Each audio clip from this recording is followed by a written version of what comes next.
Good afternoon students. आज हम BSc part first year भौतिक रसायन के चैप्टर कोलाइडल अवस्था के नए टॉपिक स्कंदन यानी कोगुलेशन का अध्ययन करेंगे कि स्कंदन होता क्या है। देखिए बच्चों, कोलाइडी विलयन में कोलाइड के कण रैंडम गति करते रहते हैं, जिस गति को हमने ब्राउनी गति कहा था। कोलाइड में कोलाइड के कण विद्युत आवेशित होते हैं। उस कोलाइड के जितने भी कण होते हैं उन कणों पे सभी पे एक जैसा आवेश होता है, या तो धनावेश होगा या ऋण आवेश होगा। यदि उस कोलाइड, जिसको हम यहाँ सोल भी कह रहे हैं, यदि उस सोल में हम बाहर से कोई विद्युत अपघट्य विलयन मिलाएं तो क्या होगा।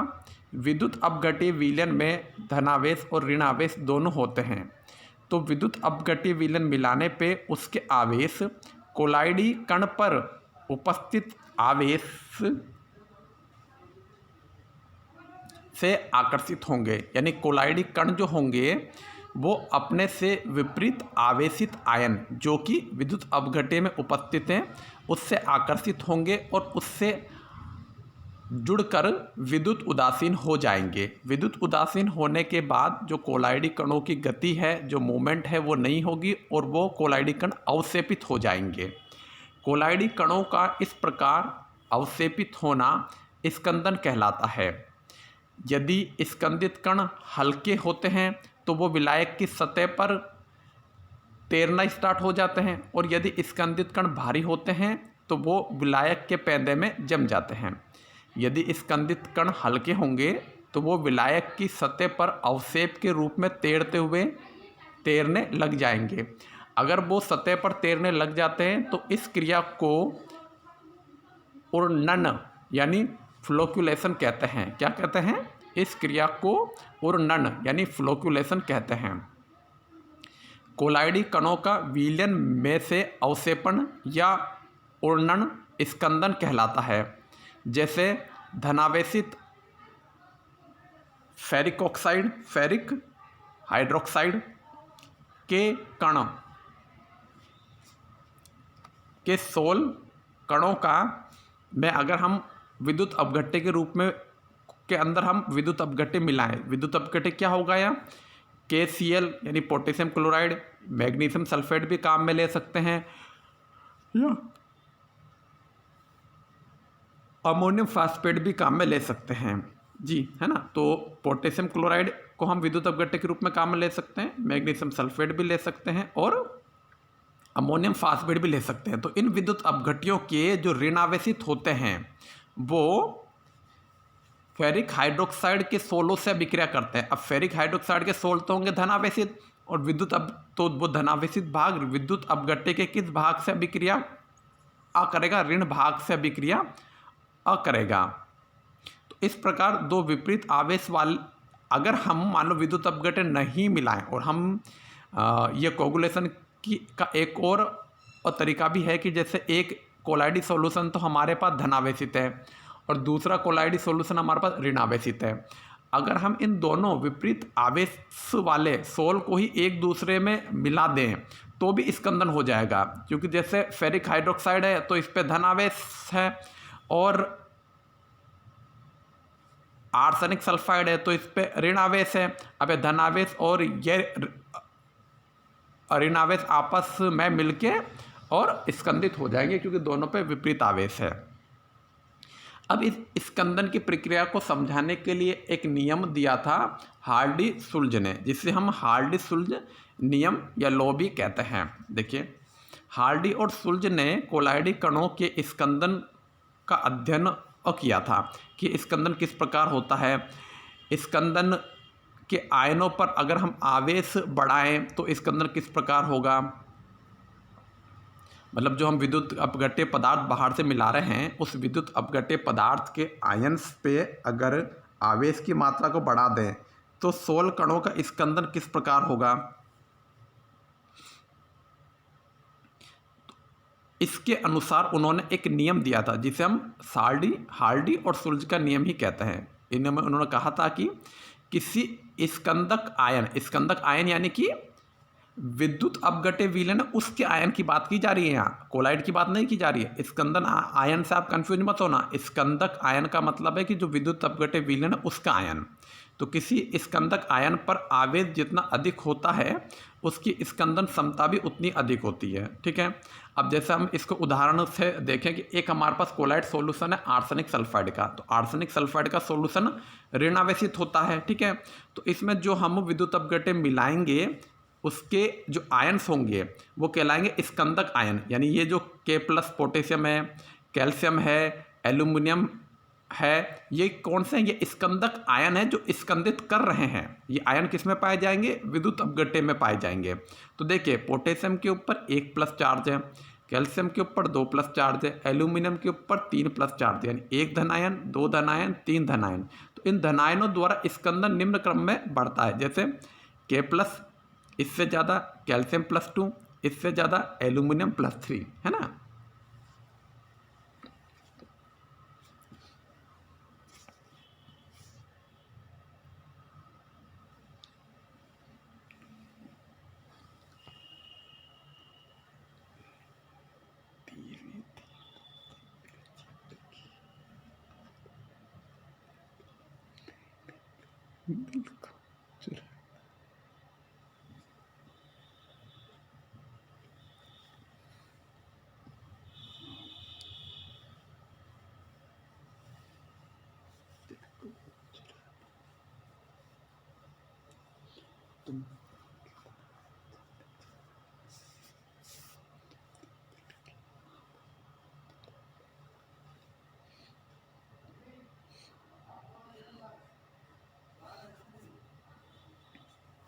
इस प्रकार हम दूसरा उदाहरण देखते हैं जो कि धनावेशित सोल यानी कि कोलाइड का है।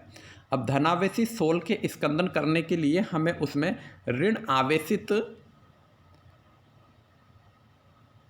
स्कंदक आयन मिलाना पड़ेगा। तो ऋण आवेशित स्कंदक आयन किसका होगा? विद्युत अपघट्य का होगा। तो जैसे chlorine Cl-, sulphate SO4 2-, phosphate PO4 3-। तो आप ये देखिए कि इन आयनों की स्कंदन क्षमता का मान किस तरह से बढ़ रहा है। देखिए 1+ की तुलना में जिस पे 2+ है उसकी स्कंदन क्षमता का मान ज़्यादा है, 2+ की तुलना में जिसमें +3 है उसकी स्कंदन क्षमता का मान और ज़्यादा है। यानी जैसे जैसे इस स्कंदक आयन पर आवेश की मात्रा बढ़ रही है तो इसकी स्कंदन यानी कोगुलेशन करने की कैपेसिटी भी बढ़ रही है। ऐसे ही हम धनावेशित में भी देखें तो क्लोरीन पे 1- है, सल्फेट पे 2- है और फास्फेट पे 3- है। तो यहाँ स्कंदन आयन की माइनस में आवेश बढ़ रहा है, तो माइनस में जब आवेश बढ़ रहा है तो इसकी भी स्कंदन करने की क्षमता ज़्यादा है।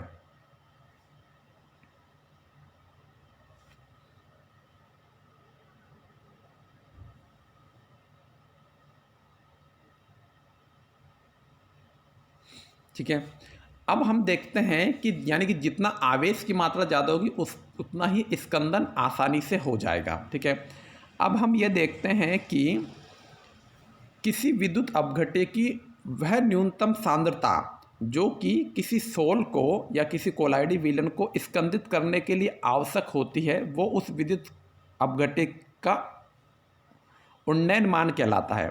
ये उन्नयन मान एग्जाम में आ भी सकता है परिभाषा के रूप में कि उन्नयन मान किसे कहते हैं। तो उन्नयन मान पहली चीज़ तो विद्युत अपघट्य का मान है, ये कोलाइडी सॉल्यूशन का नहीं है। विद्युत अपघट्य की वह न्यूनतम सांद्रता, विद्युत अपघट्य की न्यूनतम सांद्रता का वह मान जो किसी सोल को स्कंदित करने के लिए आवश्यक हो उन्नयन मान कहलाता है। अब देखिए विद्युत अपघट्य की सांद्रता मान लो कि 5 ml से स्कंदित हो रहा है तो उन्नयन मान 5 हो जाएगा। 5 ml से अगर कोगुलेशन या स्कंदन नहीं हो रहा है और हमें 7 ml विद्युत अपघट्य डालना पड़ रहा है तो उन्नयन मान हो जाएगा 7। और मान लो 7 ml विद्युत अपघट्य डालने से भी स्कंदन नहीं हो रहा है तो हम फिर और विद्युत अपघट्य डालेंगे। तो जिस न्यूनतम मात्रा पर, जिस न्यूनतम विद्युत अपघट्य की मात्रा पर स्कंदन यानी कोगुलेशन हो जाएगा, वो उसका उन्नयन कहलाएगा। देखिए अब जितना कम हमें विद्युत अपघट्य डालना पड़ रहा है यानी उसकी क्षमता या कैपेसिटी उतनी ही ज़्यादा है।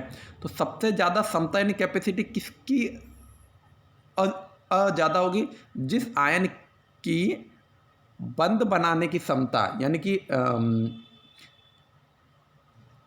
संयोजन क्षमता ज़्यादा होगी। देखिए त्रिसंयोजी की द्विसंयोजी और एक संयोजी। त्रिसंयोजी तो 3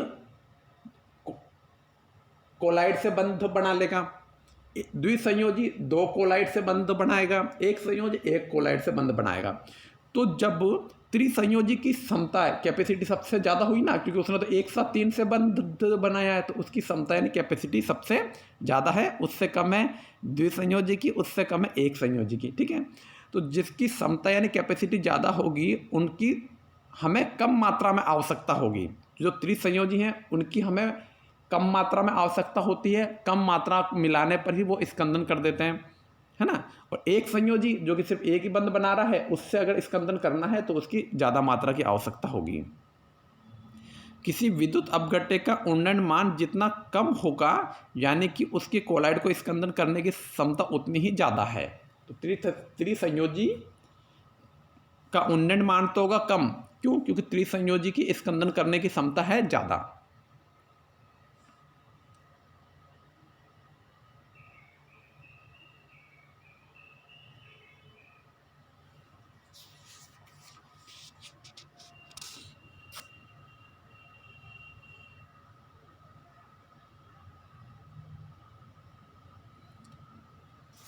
अब हम यहाँ देखते हैं कि कोलाइडी विलयन में विद्युत अपघट्य मिलाने पे उसका स्कंदन हो जाता है।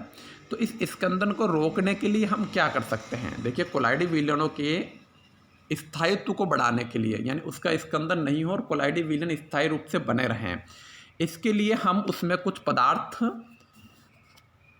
मिला सकते हैं जो कि कोलाइडी विलयन के स्कंदन को रोकता है। इसको हम कहते हैं कोलाइडी विलयन का रक्षण यानी प्रोटेक्शन ऑफ कोलाइड्स। जो हमने पढ़ा था कि कोलाइड 2 तरह के होते हैं, एक तो द्रव स्नेही कोलाइड होता है, एक द्रव विरोधी कोलाइड होता है। जो द्रव स्नेही कोलाइड होता है वो तो स्थायी होता है, लेकिन जो द्रव विरोधी कोलाइड होता है वो अस्थायी या कम स्थायी होते हैं।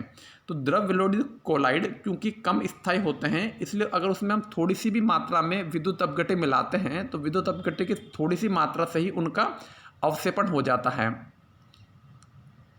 तो जो द्रव विरोधी कोलाइड में थोड़ा सा विद्युत अपघट्य मिलाया और उनका तुरंत ही अवक्षेपण हो गया, तो इसको हम कैसे रोकें? यानी कि द्रव विरोधी कोलाइड का रक्षण या प्रोटेक्शन हम कैसे करें? तो किसी द्रव विरोधी कोलाइड में अगर हम कोई द्रव स्नेही कोलाइड की थोड़ी सी मात्रा मिला देते हैं तो द्रव विरोधी कोलाइड का स्थायित्व बढ़ जाता है तथा इसका विद्युत अपघट्य की थोड़ी मात्रा मिलाने से अवक्षेपण भी नहीं होगा। यानी अगर हमें किसी द्रव विरोधी कोलाइड का रक्षण करना है, प्रोटेक्शन करना है, तो उसमें थोड़ा सा द्रव स्नेही कोलाइड मिलाना पड़ेगा।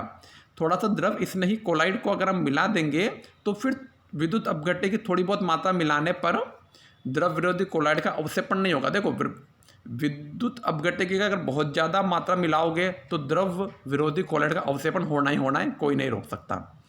लेकिन विद्युत अपघट्य की थोड़ी सी मात्रा मिलाने पे द्रव विरोधी कोलाइड का अवक्षेपण नहीं हो, इसके लिए हम क्या कर सकते हैं? इसके लिए हम द्रव विरोधी कोलाइड में द्रव स्नेही कोलाइड मिला सकते हैं।